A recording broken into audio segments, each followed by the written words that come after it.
Hello viewers, আসসালামু আলাইকুম। বরাবরের মতো সকালবেলা থেকে ভিডিওটি শুরু করেছে, আশা করি অবশ্যই আপনাদের ভালো লাগবে। এই তো সকালবেলা ঘুম থেকে উঠে দেখি আকাশের যা অবস্থা, মনে হচ্ছে চারিদিকে এত বেশি অন্ধকার হয়ে গেছে যা বলার মতো না। আমি তো জানলার দিকে তাকাতেই পারছিলাম না। এরপর একটু বেলকনিতে এসে দেখি এত এত পরিমাণে কুয়াশা পড়েছে আজকে।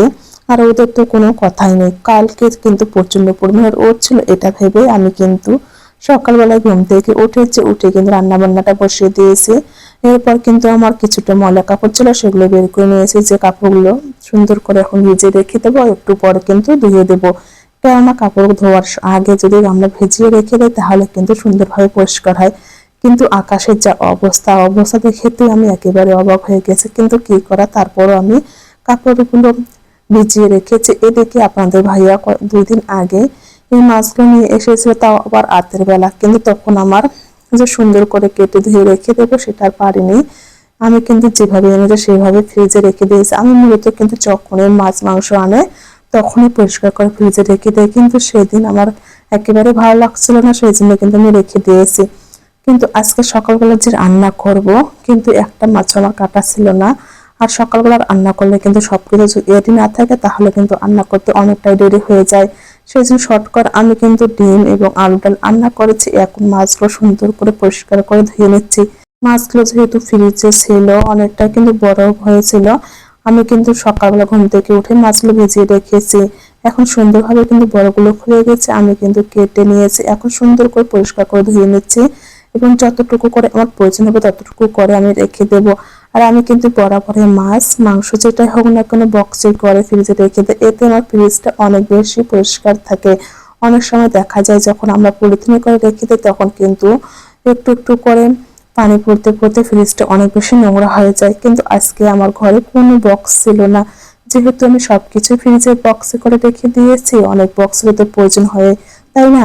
এই তো একটা বক্স ছিল এবং আমি 2টা পলিথিনে করে মাছগুলো রেখে দিলাম। এখন ছোট মাছগুলো পরিষ্কার করে নেবো। এই মাছগুলো যে কি অবস্থা হয়েছে, এখন আস্তে আস্তে করে কিন্তু আগে আমি মাছের যে আইসগুলো আছে সেগুলো এখন ছুরি দিয়ে সুন্দর করে উঠিয়ে নিচ্ছি। এরপর কিন্তু কেটে নেব, না হলে কেটে নেওয়ার পর যদি এই মাছগুলো আমি আইসগুলো উঠাতে যাই তাহলে কিন্তু মাছের অবস্থা একেবারে 12টা বেজে যাবে। এই তো মাছ কাটাকাটি শেষ, এখন রান্নাঘরটা পরিষ্কার করতে হবে, কেননা মাছ কাটাকাটি করলে ঘরে একটা অন্যরকম গন্ধ লাগে, এটা আমার একেবারে ভালো লাগে না। আর যেসব জিনিস আমার একেবারে অপরিষ্কার হয়ে গেছিল সেগুলো পরিষ্কার করে নিলাম। আর রান্নার কিছুটা জিনিস এখানে ছিল সেগুলো এক এক করে সম্পূর্ণ পরিষ্কার করে এখন আমি রান্নাঘরটা ক্লিন করে তারপর কিন্তু গোসল করব। কেননা গোসলের পর কিন্তু এই কাজগুলো করতে একেবারে আমার ভালো লাগে না, সেই জন্য আমি একে একে সব কাজগুলো শেষ করে এরপর গোসল করব। বাসার সমস্ত কাজ করে কিন্তু দুপুরবেলা মরসুমের সহ কিন্তু আমরা একটু ঘুমিয়েছিলাম।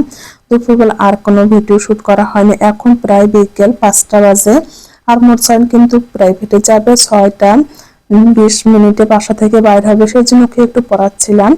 এই তো ও সুন্দর করে লেখা লিখছিল এবং আমার সঙ্গে দুষ্টুমি করেছে। সবাই আমার ছেলের জন্য মাশাআল্লাহ বলবেন। ও এখন কিন্তু মোটামুটি অনেক কিছুই পারে। এই তো কোচিং থেকে কিন্তু চলে এসেছে, আসার পর ওর আব্বু কিছুটা খাবার নিয়ে এসেছে, সেগুলো এখন আমরা মা ছেলে খাবো।